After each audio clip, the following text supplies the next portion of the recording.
अस्सलाम वालेकुम, welcome back. आज की वीडियो में हम सीखेंगे सेंटेंसेस के बारे में। लास्ट वीडियो में आपने क्लासेस पढ़ी थी, सो आज हम सेंटेंसेस देखेंगे। सेंटेंसेस कहते हैं ग्रुप ऑफ वर्ड्स को। ग्रुप ऑफ वर्ड्स और फ्रेजेस और क्लासेस इज कॉल्ड सेंटेंस ना। ग्रुप ऑफ वर्ड्स भी हो सकते हैं, फ्रेजेस का ग्रुप भी सेंटेंस कहलाता है और क्लासेस मिलकर भी सेंटेंस बनाती हैं। अच्छा, कीप इन माइंड कि सेंटेंस जो है वो always starts with a capital letter and ends with a full stop. अच्छा, ये जो सेंटेंस होगा वो कैपिटल लेटर से स्टार्ट होगा और फुल स्टॉप पे एंड होगा। सो ये इसकी रिकग्निशन होती है सेंटेंस की। और सेंटेंस गिव्स कंप्लीट मीनिंग, ये हमें कंप्लीट मीनिंग्स देते हैं, कंप्लीट अंडरस्टैंडिंग देते हैं ना। फॉर एग्जांपल हमारे पास एक सेंटेंस है, वी प्ले क्रिकेट। सो ये देखें, इसकी रिकग्निशन ईजी है। ये कैपिटल लेटर से हमने स्टार्ट किया और इन पे फुल स्टॉप पुट कर दिया, तो ये एक सेंटेंस बन गया ना। सो और ये ग्रुप ऑफ फ्रेजेस और ग्रुप ऑफ वर्ड्स है और इसमें एक क्लास है। ग्रुप ऑफ क्लास नहीं है बट एक क्लास है, तो ये एक सेंटेंस बन गया। अच्छा, काइंड्स ऑफ सेंटेंसेस देख लेते हैं। तो इसमें सबसे पहले हमारे पास है सिंपल सेंटेंस। तो सिंपल सेंटेंसेस जो होते हैं वो हमारे पास सब्जेक्ट प्लस प्रीडिकेट मिलके सिंपल सेंटेंस बनाते हैं। इसमें एक ही सब्जेक्ट और एक ही वर्ब होते हैं और ये एक ही इंडिपेंडेंट क्लास पे मुश्तमिल होता है सिंपल सेंटेंस। जैसे यही सेंटेंस ना, वी प्ले क्रिकेट, तो आपके पास एक ही सब्जेक्ट और एक ही वर्ब या उसका प्रीडिकेट है, तो ये सिंपल सेंटेंस कहलाएगा। और एक और सेंटेंस लिख लेते हैं, boys went to the park. So इसमें ना आपके पास ये एक सब्जेक्ट आ गया एंड देन ये उसका प्रीडिकेट है, rest part of the sentence ना। और मीन्स के एक सब्जेक्ट और वर्ब होगा तो आपके पास जैसे हम सिंपल सेंटेंस कहेंगे।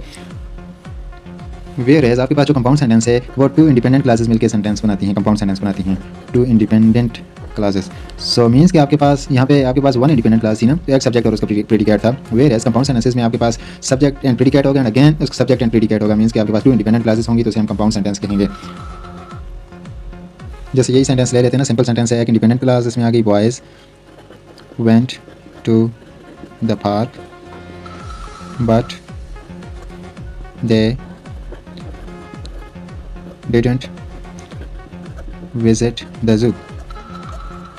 सो अब इस सेंटेंस में ना, ये अगेन देखें, सेंटेंस है कैपिटल लेटर से स्टार्ट हुआ और फुल स्टॉप एंड हुआ, तो ये एक सेंटेंस है। और इसमें हमारे पास टू इंडिपेंडेंट क्लासेस हैं। एक ये हमारे पास आ गई, boys went to the park, एक इंडिपेंडेंट क्लास है, और दूसरी है they didn't visit the zoo, दूसरी इंडिपेंडेंट क्लास है। और उसको हमने इस कंजंक्शन के साथ छोड़ा है। सो कीप इन माइंड कि कंपाउंड सेंटेंसेस जो भी होंगे वो दो इंडिपेंडेंट क्लासेस के साथ होंगे और उनके दरमियान जो कंजंक्शन यूज़ होगा वो कोऑर्डिनेट कंजंक्शन यूज़ होगा, जो आपने पहले पढ़ लिए थे। कोऑर्डिनेट कंजंक्शंस फैन बॉयज़ जितने भी हैं उसमें वर्ड्स आ जाते हैं, कंजंक्शंस वो कंजंक्शंस यूज़ होंगे। And another thing to remember कि उससे पहले कामा यूज़ होते हैं, तो कंपाउंड सेंटेंस कामा लगाकर आपने कंजंक्शन यूज़ करना होता है।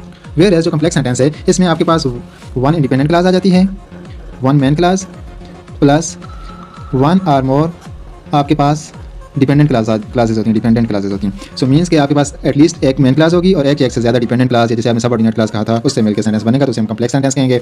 यही एग्जांपल लिख लेते हैं, बॉयज़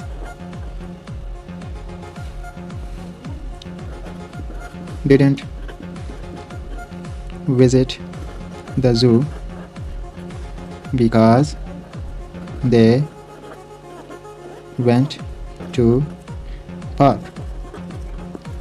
सो इस सेंटेंस में आपके पास ये एक मेन क्लास है, boys didn't visit the zoo, ठीक है। सो मेन क्लास है ना, अगर मेन क्लास की ये रिकग्निशन होती है कि अगर आप फुल स्टॉप लगाएं तो वो एक सेंटेंस बन सके ना, इंडिपेंडेंट क्लास होती है। तो ये boys didn't visit the zoo ये कंप्लीट मीनिंग आपको दे रहा है। वेयर एज जो सबऑर्डिनेट क्लास होती है, because they went to the park, ये आपके पास सबऑर्डिनेट क्लास है ना, डिपेंडेंट क्लास है। सो ये डिपेंड करे, because they went to the park, क्योंकि वो पार्क गया तो क्या हुआ। सो इसको समझने के लिए आपको मेन क्लास समझनी होती है। सो इट्स मीन्स कि ये सबऑर्डिनेट क्लास है। तो इस सेंटेंस में आपके पास एक मेन क्लास आ गई, boys didn't visit the zoo, और एक सबऑर्डिनेट क्लास आ गई, because they went to the park. So ये एक कम्प्लेक्स सेंटेंस बन गया। एंड कीप इन माइंड के कम्प्लेक्स सेंटेंस हमेशा सबऑर्डिनेट कंजंक्शंस के साथ ही बनते हैं।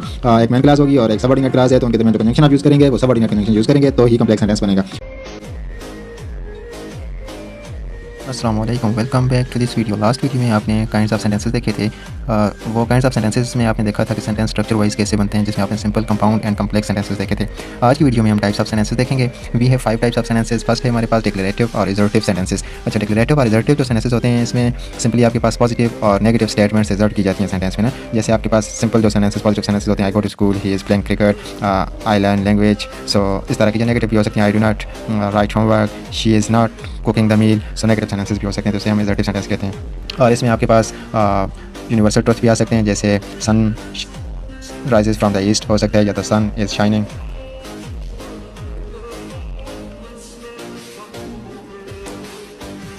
और almighty Allah is present everywhere. So इस तरह के सेंटेंसेस जो होंगे जिसमें यूनिवर्सल ट्रुथ और पॉजिटिव और नेगेटिव सेंटेंसेस स्टेटमेंट्स हमारे पास हों, तो उसे हम डिक्लेरेटिव सेंटेंस कहेंगे। और लास्ट में इन सेंटेंसेस के लास्ट में हम फुल स्टॉप पुट करते हैं। वेयर एज जो सेकंड टाइप हमारे पास इंट्रोगेटिव सेंटेंसेस, ये क्वेश्चन पूछते हैं आपसे, आस्क क्वेश्चंस ना, और इनके लास्ट में क्वेश्चन मार्क डाला जाता है, जैसे where are you going, how old are you, और how old are you. So इसके लास्ट में आप क्वेश्चन मार्क पुट करेंगे। यू कैन आस्क ना, where are you from, where is your book, so वो सारे सेंटेंसेस जो क्वेश्चन पूछेंगे तो इंट्रोगेटिव सेंटेंसेस कहलाएंगे। अच्छा, नेक्स्ट है हमारे पास इंपेरेटिव सेंटेंसेस। इंपेरेटिव सेंटेंसेस जो होते हैं वो कमांड, ऑर्डर और रिक्वेस्ट सेंटेंस में करते हैं ना, और सजेशंस भी हो सकती हैं, जैसे close the door, come here. So वो सारे सेंटेंसेस जिनमें ऑर्डर और कमांड हो या रिक्वेस्ट भी हो सकती है ना, like take pity on me. So इसमें ये रिक्वेस्ट की जा रही है ना कि मुझ पर रहम करो। और सजेशन भी हो सकती है like take medicine on time, और रिक्वेस्ट भी इसी तरह से हो सकती है ना, please give me your marker. So ये इंपेरेटिव सेंटेंसेस होंगे, और लास्ट में इनके फुल स्टॉप रिपोर्ट किए जाते हैं। नेक्स्ट जो एक्सक्लेमेटरी सेंटेंसेस हैं, ये आपने पहले इंटरजेक्शंस पढ़ लिए थे पार्ट्स ऑफ स्पीच में। सो उसमें आपने एक वर्ड पढ़ा था mark of exclamation. So exclamatory जो होते हैं वो स्ट्रॉन्ग फीलिंग से रिलेटेड सेंटेंसेस होते हैं, और उनके लास्ट में आप ये मार्क ऑफ इंटरजेक्शन पुट करते हैं। लाइक आपके पास सेंटेंस है व्हाट अ ब्यूटीफुल ड्रेस। सो इसके लास्ट में आप यही मार्क ऑफ इंटरजेक्शन डालेंगे ना।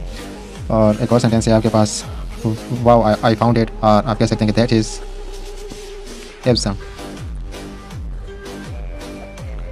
सो ये वो वाले सेंटेंसेस हैं जो स्ट्रॉन्ग फीलिंग्स एक्सप्रेस करते हैं, तो इन्हें हम एक्सक्लेमेटरी सेंटेंसेस कहते हैं, और इनके लास्ट में मार्क ऑफ इंटरजेक्शन डालेंगे। नेक्स्ट हमारे पास ऑपरेटिव सेंटेंसेस। अच्छा, ये ऑपरेटिव सेंटेंसेस जो हैं वो वाले सेंटेंसेस होते हैं जिनमें प्रेयर विश और कर्स की जाती है ना, मीन्स के बदुआ दी जाती है, दुआ दी जाती है, या गुड और बैड विशेस की जाती हैं, तो उन्हें ऑपरेटिव सेंटेंस कहते हैं। इसमें लाइक हमारे पास कर्स हो सकती है ना, go to hell, bad luck, ठीक है, तो ये कर्स है। और विशेस भी हो सकती है, मे यू लिव लॉन्ग, और प्रेयर भी हो सकती है, may his soul be in rest and peace, ठीक है। सो ये सेंटेंस कर देते हैं, मे यू लिव लॉन्ग।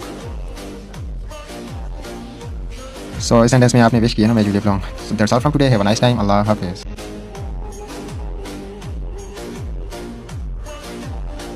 अस्सलामु अलैकुम, वेलकम बैक। लास्ट वीडियो में आपने सेंटेंसेस देखे थे और टाइप्स ऑफ सेंटेंसेस पढ़े थे। सो आज की वीडियो में हम कंडीशनल सेंटेंसेस देखेंगे। अच्छा, कंडीशनल सेंटेंसेस जैसा कि नाम से ही पता चल रहा है ना, कंडीशन बेस होते हैं। अगर ऐसा हो तो ऐसा होगा ना, कंडीशन है। लाइक अगर जैसे उर्दू में आप कहते हैं ना कि अगर तो मुझे पैसे दोगे तो मैं पार्टी में आऊँगा, सो कंडीशन है ना अगर। सो कंडीशनल सेंटेंसेस इफ के साथ बनते हैं। और फर्स्ट कंडीशन हमारे पास उसे कहते हैं जीरो कंडीशन। जीरो कंडीशन जो होती है उसमें हमारे पास फैक्ट्स और यूनिवर्सल ट्रुथ के बारे में बात होती है। और इसमें चूँकि यूनिवर्सल ट्रुथ हमने पहले देखा था कि प्रेजेंट टेंस में होते हैं, प्रेजेंट सिंपल टेंस में, तो उसकी इफ क्लास जो होगी कंडीशनल क्लास वो भी प्रेजेंट सेंटेंस में ही होती है, प्रेजेंट सिंपल में ही होती है। सो एग्जांपल कर लेते हैं इसकी। फॉर एग्जांपल हमारे पास सेंटेंस है ना,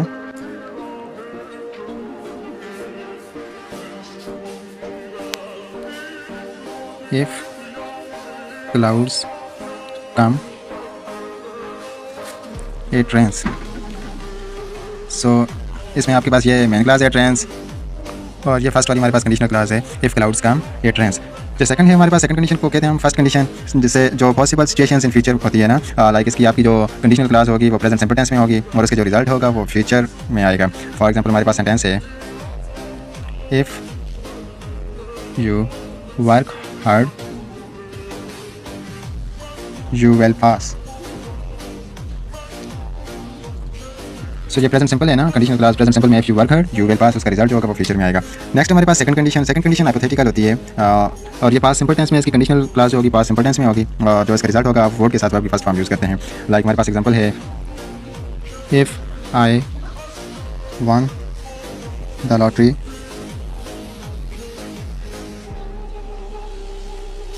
आई वुड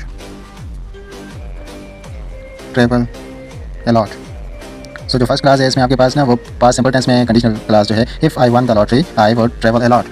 अच्छा, जो लास्ट हमारे पास कंडीशन है उसे थर्ड कंडीशन कहते हैं, और इसमें रियल और इमेजिनरी पास्ट होते हैं ना, क्योंकि अगर मेरे पास ऐसा होता तो मैं ऐसा करता, अगर मेरे पास पैसे होते तो मैं गाड़ी खरीदता। सो अगर मैंने मेहनत की होती तो मैं पास हो जाता। सो ये अनरियल इमेजिनरी पास्ट होते हैं, मीन्स के वो पास्ट जो हुआ नहीं है बट आप इमेजिन करते हैं कि अगर ऐसा होता।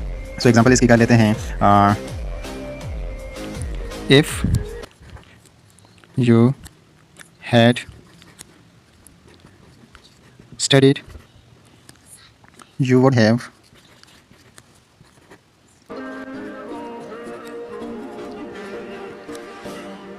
passed। सो इस सेंटेंस में आप देखें ना, हमारे पास पास्ट परफेक्ट है, if you had studied, conditional class जो है वो पास्ट परफेक्ट में, और उसका रिजल्ट जो है वो वर्ब वुड हैव के साथ वर्ब की थर्ड फॉर्म के साथ आते हैं ना, you would have past. So that's all from today, have a nice time, Allah हाफिज़।